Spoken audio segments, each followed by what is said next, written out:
কি এমন অপরাধটা তারা করেছে? তারা কি লুটতরাজ করছে, না আপনাদের নারীদেরকে তারা নির্যাতন করতে গেছে, না দর্শন করতে গেছে যে আপনারা তাদেরকে এভাবে পিটালেন? তারা গেছে সাংবাদিকতার যেখানেই অসঙ্গতি সেখানেই সাংবাদিক। আজকে আপনার এই উপরে আমরা যে পিলারটা দেখতেছি, এখন এই পিলারটা যে ফাটল ধরে, এই ফাটলটা জাতিকে কে জানাবে? সাংবাদিকরাই তো জানাবে, ছবি তুলে সাংবাদিককে তো নিউজ করে জানাবে।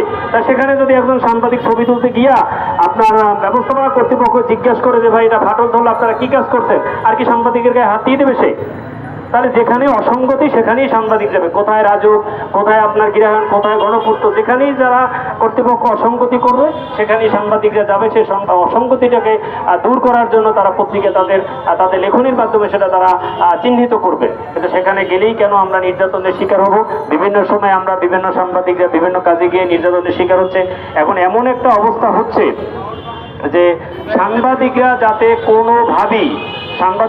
কোনোভাবেই কোনো অন্যায় কাজকে ছবি তুলে পত্রিকায় লেখনীর মাধ্যমে জাতির কাছে না তুলে, এই কাজটাই হলো মূলত। এই কাজটার সাথে যারা সরকারের একটি গ্রুপ জড়িত আছে, দলীয়ভাবে একটা গ্রুপ জড়িত আছে, এবং যারা বিভিন্ন সংগঠনের সাথে আছে তারাও এর সাথে জড়িত আছে। কোথায় গেলি জিজ্ঞেস করে আপনি কোন পত্রিকা থেকে আসছেন, এটা কি আপনার কাজ? আর বাবা, তো আমার কাজটা কি? আমাকে তো সরকার একটা কাজ দিয়েছে, আমাদেরকে তো একটা কাজ দিয়েছে যে যেখানেই সমস্যা, যেখানেই অসঙ্গতি, যেখানেই অনিয়ম, সেখানেই সাংবাদিক যাবে। আজকে রাষ্ট্রের বড় বড় দুর্নীতি, এই দুর্নীতির ছবিগুলো কারা তুলছে, যে দুর্নীতির তথ্যগুলো কারা প্রচার করছে? এই প্রচার করতে গেলেই আপনার সেখানে প্রশ্ন আসে যে আপনি কেন এটা লিখতে গেলেন, কি দরকার আছে? আমি গত পরশুদিন একজন মুক্তিযোদ্ধাকে জিজ্ঞেস করছি যে আপনার বিরুদ্ধে অভিযোগ আসছে। আমাকে সে বলে যে আপনি কি জানেন একজন মুক্তিযোদ্ধার বিরুদ্ধে আপনি কথা বলতেছেন? আমি বললাম কেন, মুক্তিযোদ্ধাকে অন্যায়ের বিরুদ্ধে না ঊর্ধ্বে? বলছে না। আমি বললাম তাহলে আপনি তো এই অপরাধটা করেছেন। বলছে অপরাধ করলে সেটা তো আপনার দেখার জন্য দরকার না, মুক্তিযোদ্ধা মন্ত্রণালয় দেখবে। কেমন সুন্দর কথা, তাকে দেখবে মুক্তিযোদ্ধা মন্ত্রণালয়, সে অপরাধ করবে সেটা দেখবে মুক্তিযোদ্ধা মন্ত্রণালয়। তাহলে সাংবাদিকের কি কোনো কাজ নাই? তাহলে সরকার বলে দিচ্ছে সাংবাদিকের কোনো কাজ নেই, সাংবাদিক শুধু ঘুরবে আর খাবে। সাংবাদিকের পরিবার আছে, সাংবাদিকের পরিজন আছে, সাংবাদিকের কি সামাজিকতা নাই, সাংবাদিকের ধর্মীয় অনুশোচনা নাই যে তারা আপনার কাজ করবে না? সাংবাদিকতা করতে গেলে আবার আমাদের যারা সিনিয়র সাংবাদিক সাহেবরা আছে তারা আবার প্রশ্ন করে কোন পত্রিকার সাংবাদিক। আর সরকার তো সব পত্রিকার অনুমোদন দিয়েছে, তারা আবার প্রশ্ন কেন যে কোন পত্রিকার সাংবাদিক? আপনি দেখবেন যে পত্রিকার অনুমোদন আছে কিনা, সরকার কর্তৃক অনুমোদিত কিনা, আপনারা সেটা প্রশ্ন করতে পারেন।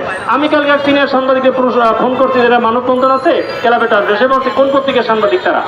আমি তো অবাক হয়ে গেলাম যে আপনি এটা কেমন প্রশ্ন করলেন যে সে কোন পত্রিকার সাংবাদিক? সাংবাদিক তো সাংবাদিকই।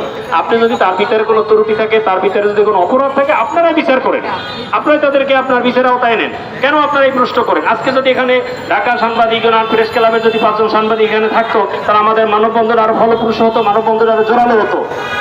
আসলে বলতে গেলে অনেক কথাই বলা যাবে এখানে, আপনার বলতে গেলে আর বলার কোনো শেষ নাই, কিন্তু আসলে সব কথা বলাও যাবে না, বলার মতো সেই সুযোগও নাই, আমরা বলতেও চাচ্ছি না। ধন্যবাদ সকলকে, আজকের এই আয়োজক কমিটিকে, যারা আজকের এই মানববন্ধনের আয়োজন করেছেন, যারা এই সাংবাদিক নির্যাতনের প্রতিবাদ করেছেন। এবং বিভিন্ন দিনে আমরা দেখেছি যে আসলে কিভাবে সাংবাদিকরা নির্যাতিত হচ্ছে, কিভাবে সাংবাদিকরা মারা যাচ্ছে, কিভাবে সাংবাদিকরা আহত হচ্ছে। আসলে ওই একটু প্রতিবাদ হচ্ছে, ছড়ি হচ্ছে, আর কিছু সহযোগিতা হচ্ছে, আসলে সেটা নয়। আমরা চাই তারা আজকে যেই সাংবাদিকদের উপরে যারা হামলা করছে তারা আপনার গ্রেপ্তার হয়েছে, তাদের নামে আপনার প্যানেল করে তাদের নামে মামলা হয়েছে। আমরা চাই তাদেরকে, অলরেডি তারা নাকি জামিনেও চলে আসছে, সাংবাদিক নির্যাতন করে তারা জামিনে চলে আসছে, তাদের টাকা আছে, তারা সেই টাকা ব্যবস্থা করে তারা জামিনে আসছে। আসলে তাদেরকে দৃষ্টান্তমূলক শাস্তির ব্যবস্থা হোক। ধন্যবাদ সকলকে। ধন্যবাদ।